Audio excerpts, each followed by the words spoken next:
Yo, hey, so I pre-shuffled, pre-prayed. Sorry for the mask, but I'm trying to keep my face off YouTube, so it is what it is. Alright.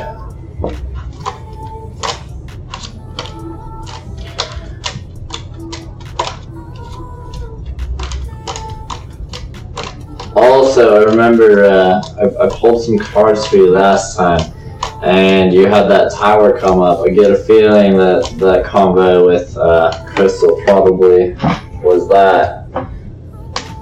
So.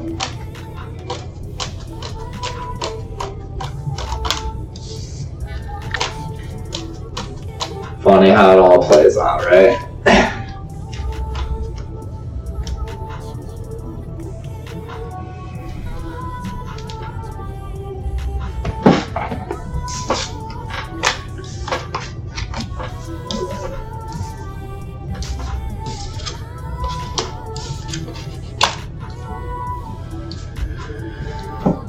Interesting.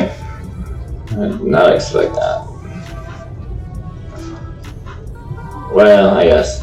Alright, so the ending energy here is the Nine of Pentacles. And this is all about the harvest here, especially in this deck.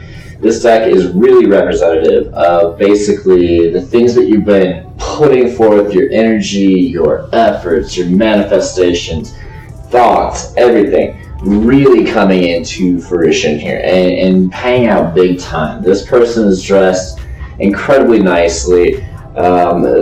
You know, they have a temple essentially behind them showing their wealth and everything like that, and the coins are situated in a way that it almost looks like they have golden steps, like a golden path leading them out to the area in which they would collect their harvest at. So that's very much what the ending energy is here. To start off the reading, we have the Devil. The Devil obviously talks about different situations, codependency, lust, all of the 7 deadly sins mainly, but this can be really indicative of a person, somebody who's been feeding you lies, bullshit, cheating, stealing, things of that nature, that knows how to manipulate you, how to chain you, how to pull you back in, how to say the words to hurt you, affect you, and really keep you captivated and tied to those chains. So this is one of the sectors here. And right after that we have the Prince of Wands, or what would be the Knight of Wands. And the Knight of Wands, this one isn't as glorified as the other 2 decks, but the Knight of Wands typically is somebody that comes in very passionate.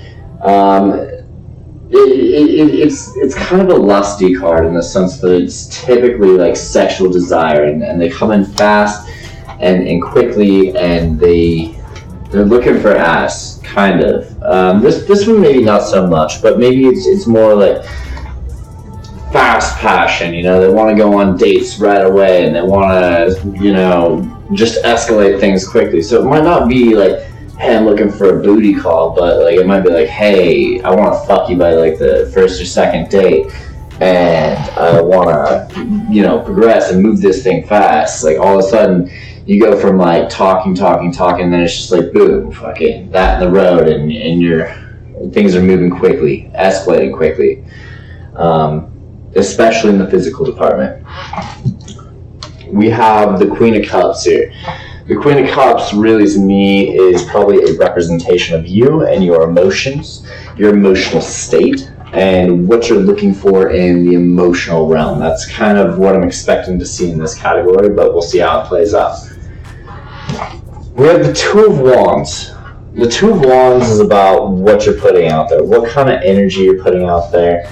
It's about ships going out with kind of the merchandise. So to me, this is like someone that starts painting the environment, and they know what they're looking for, and they're just waiting for things to come back for them, but they're in that process of waiting for the return of their goods. So the last card here we have is the Alchemist, or the Magician. The Magician is all about manifestation. As above, so below, what I think will become.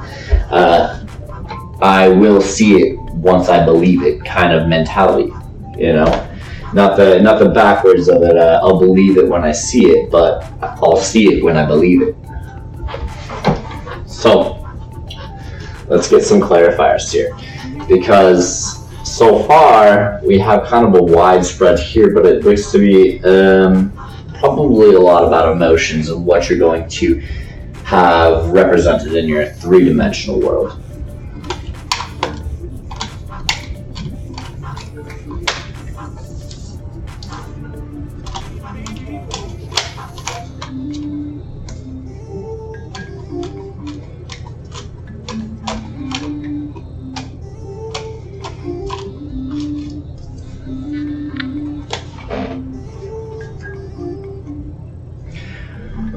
The next set of things, and the energy here for this next row, is the Queen of Swords. The Queen of Swords is someone that uses their head over their heart. They very much use their intuition, their judgment, their knowledge versus, you know, how they're passionately feeling or their emotions to gauge where they're at.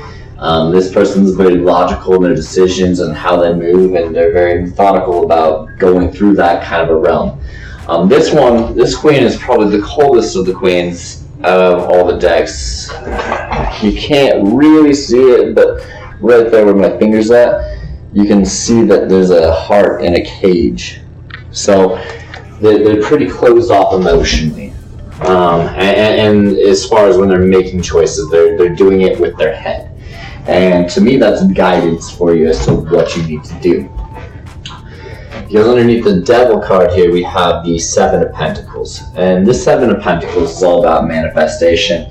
Kind of using your entire body to manifest. You know, starting at the toes and working the energy all the way from the toes up through the knees, legs, pelvic, into the chest, and out through the top of the head in order to achieve what it is that you desire. And to me, maybe there has been a little bit of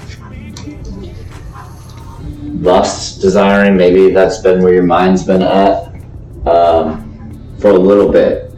Anyways, and maybe that's what brought you into somebody that was able to hold you and manipulate you in that sort of lusty environment, you know, promising you emotion, but only really giving you lust as they sat there and played games. I'm only saying that because I know your situation currently, but that's kind of how it appears. 2 cards here, huh?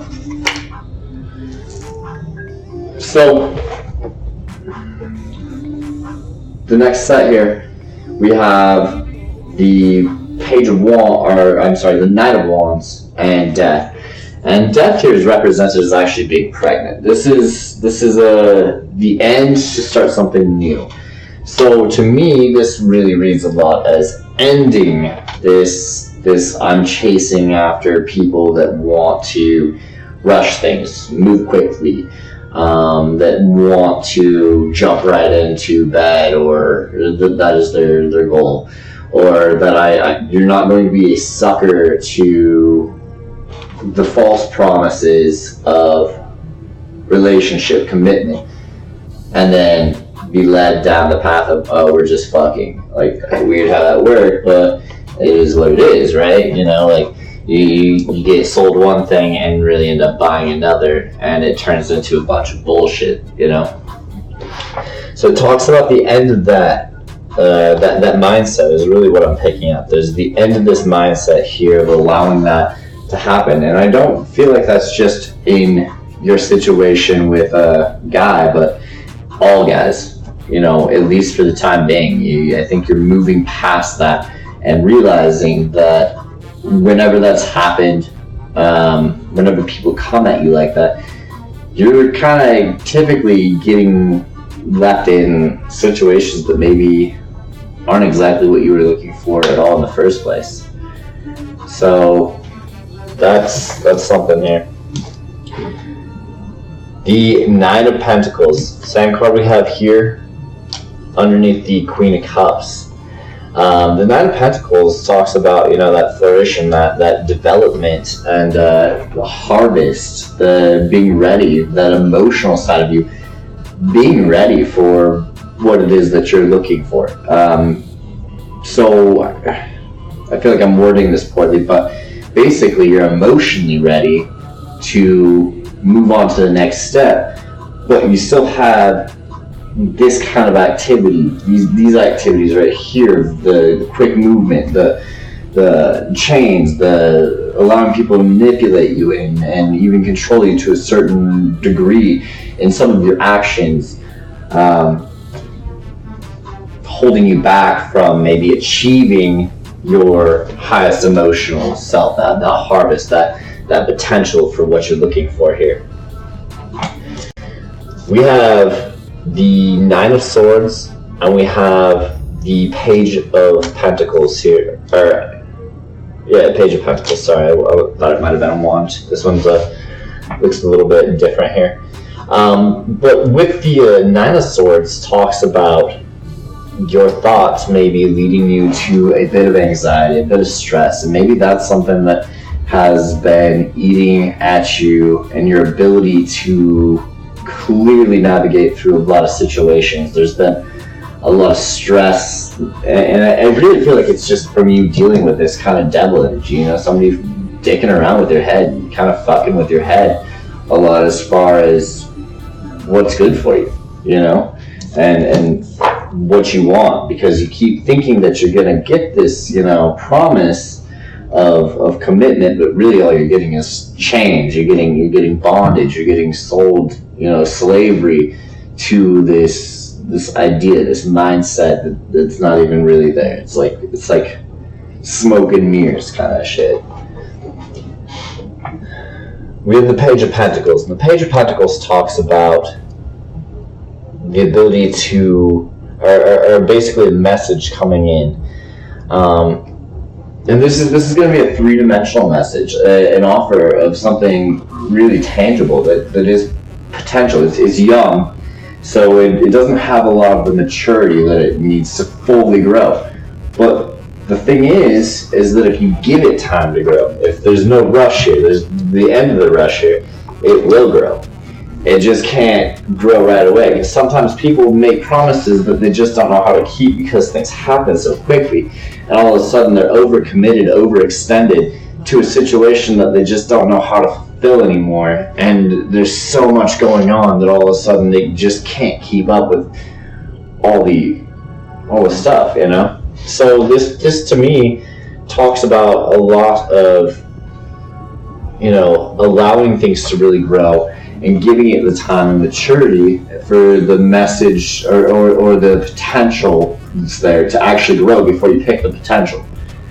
I'm horrible at making this mistake. I see people's potential, and instead of just letting them grow and then taking them when they're at that potential, I go like, oh, you got so much potential, I'm going to put all my eggs in that basket and, roll the dice and hope that you actually get there.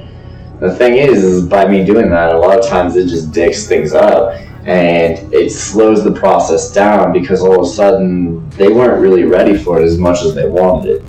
They didn't know what was good for them.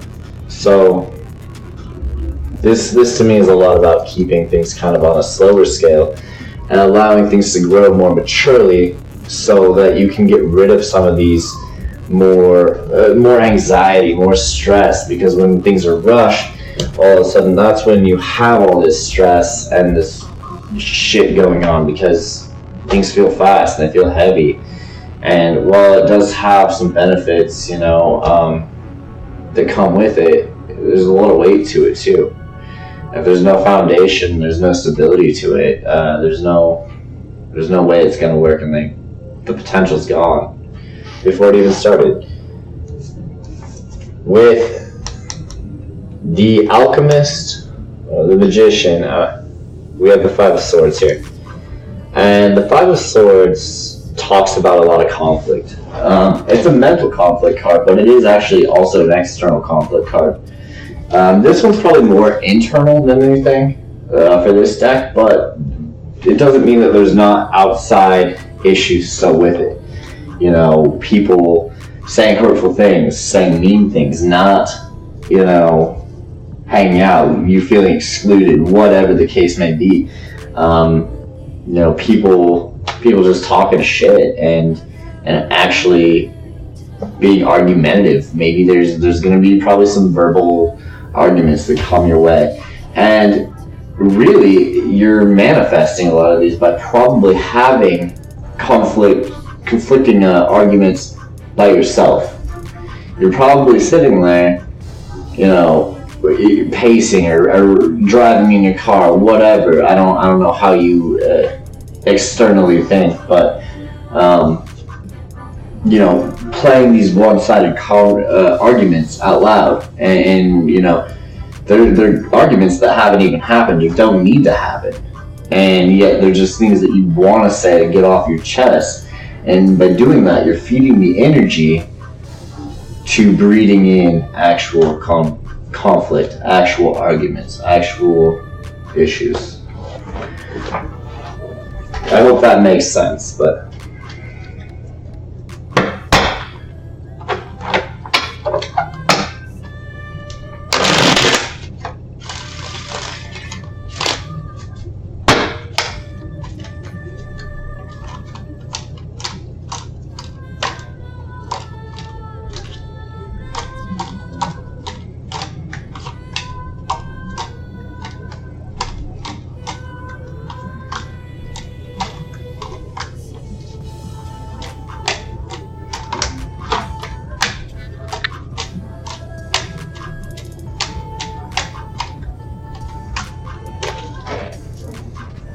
ending energy, before new start, new chapter, new everything, man. The Fool is all about taking the leap of faith, letting go of what was to find what will be, what is new, what could be, giving up old ideas for the sake of finding new potential, new growth.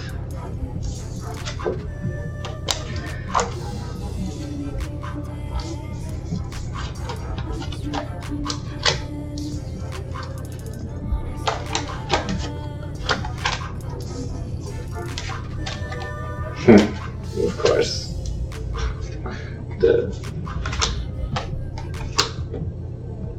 I'm smiling right now. Alright, so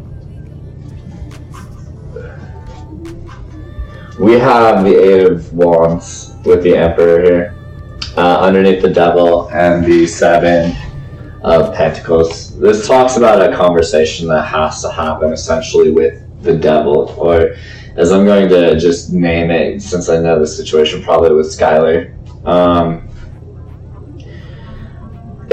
You have to take control over that situation. You have to basically regain your power, because for whatever reason, and I think it's just you in particular, we all handle our situations different and we go about things differently, but for you, it's important that you have this conversation in order to regain, I guess, a sense of maybe a loss of power or something like that, a loss of control that maybe you are feeling from this entire thing occurring. You know, there's probably been a sense of betrayal, a sense of feeling like you could trust somebody and, you know, whatever. And you just need them to know that they're the truth of everything that's happening, and that not only were they wrong about the shit they said, but you see their fucking bullshit, and fuck them, you know?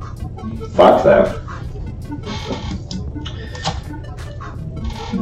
We have Death, the Eight of Swords, and the King of Swords here. So there's a sense of feeling slightly trapped in these situations here.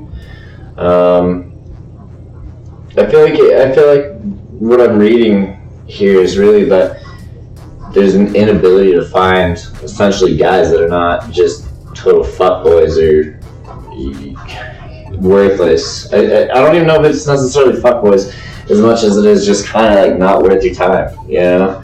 Like you're just not finding quality fucking people that match up, and when you think you do find somebody that's of quality, they just still fuck you in a different way, and you're just feeling trapped by that sort of mentality.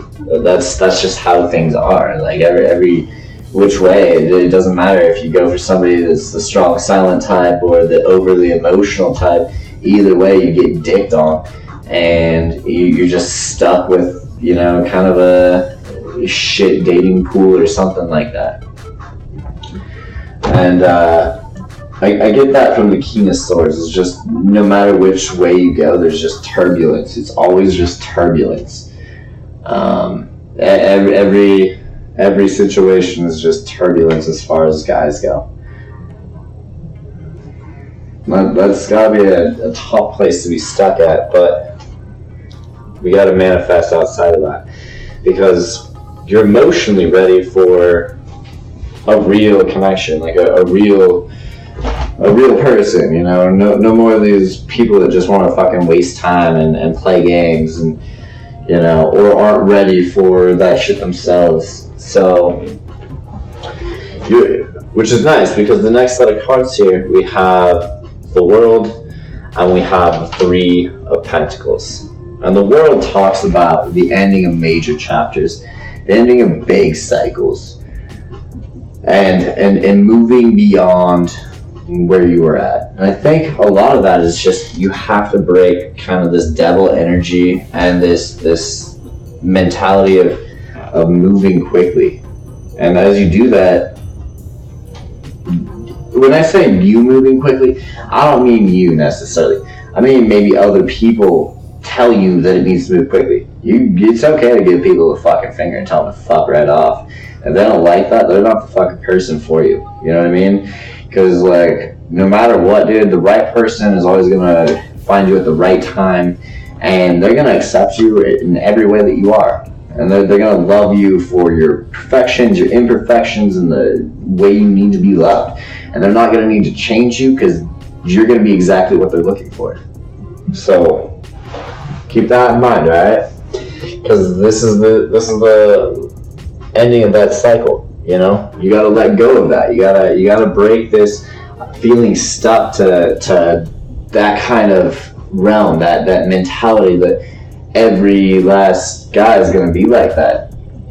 Every time you hold yourself in that realm, every next dude that you think is like that is going to be like that, because you keep signing up for that, because that's what you expect to get. That's what you're allowing yourself to get. Three of Pentacles talks about commitment. So as you close out this chapter, as you close out this idea here, you get the commitment. You get the commitment. You have the emotional side that you're looking for here. Underneath the Two of Wands with the Ten of Swords and the Page of Pentacles, we have the Page of Wands, and we have the Three of Cups here. So this talks about a lot of conversation between passion and really third-party situations. I mean, to me, this is just the conversation you probably just had with Crystal, and you being worried about having that kind of situation with every person that you're dealing with, or at least with certain types of people. You realize that there's just probably going to be a lot of players when you go for certain types of people, and that's a reality that you might have to deal with, and you're trying to figure out maybe how to avoid attracting that type, you know. Under the Magician with the Five of Swords, that mental conflict, we have Judgment and we have the Eight of Cups. So Judgment talks about really growing from the ashes, experiencing all the pain that is caused by it, experiencing it for what it is, and growing above it, allowing the spiritual nature of what it is that you thought you were looking for to be different, to allow yourself to move to the next chapter, and to close this one off and go in search of something that's more emotionally fulfilling. however long that journey takes. You just got to be willing to keep going until you get to the place where all of a sudden you're like, damn, dude, it's not even that I want to be single. Somebody talked me out of being single, and it made fucking sense for it to happen. I didn't rush into anything. I didn't wait for somebody. I just let everything develop naturally and play out exactly how it was supposed to. And I let the people that didn't have the maturity grow into the maturity of being who I was looking for. And that's how I got on my next chapter, right? Anyways, I'll send this to you ASAP. Have a good night, or whenever you watch this. Don't forget to leave me a like, you son of a bitch.